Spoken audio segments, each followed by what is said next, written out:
warar lagu kalsoon yahay ayaa sheegaya in Saleebaan Ciise Axmed oo loo yaqaan xagla toosiye oo kamid ahaa wasiiradii ugu tunka ballaadhna xukuumadii madaxweyne Axmed Maxamed Maxamuud Silaanyo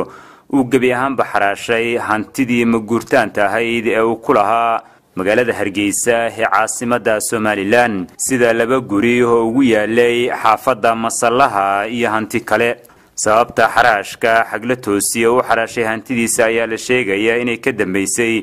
inuuna dib dambe ugu soo laaban doonin magaalada Hargeysa kuna wajahan yahay dhinaca iyo maamul goboleedka Puntland oo wada hadal hoose ay u socdeen Saleebaan xagla toosiye oo ka soo jeeda gobolka Buuhoodle ayaa hadda ku sugan dalka Isutaga Imaaraadka Carabta waxa uuna isku diyaarinaya imaanshihiisa Puntland iyadoo gurigiisa ugu dambeeyay uu ka iibsaday ganacsada afdiinle oo kamid ahaa tujaarta ka ganacsata qaadka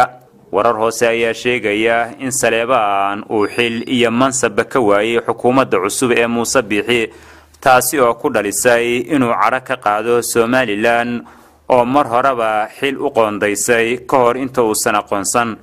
waxa kaloo la og yahay in Saleebaan xagla toosiye uu kamid ahaa musharaxiintii madaxweyne ku-xigeenka Puntland ee sanadkii 2009 markii uu ku hongoobayna uu abaabulay jabhad Buuhoodle aakhirkiina ku biiray 2012 Somaliland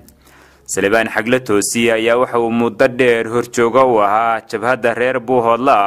oo dagaal kula jirtay maamulka Somaliland waxa uuna bishii 8 11keedii 2012 heshiis rasmi ah la galay xukuumadii hore kulmiye ee uu hogaaminayay Axmed Maxamed Maxamuud Silaanyo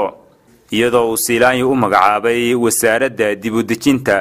mar kalena wasaaradda caafimaadka Somaliland taasi oo la dhameystay muddo xileedkiisii madaxweyne Silaanyo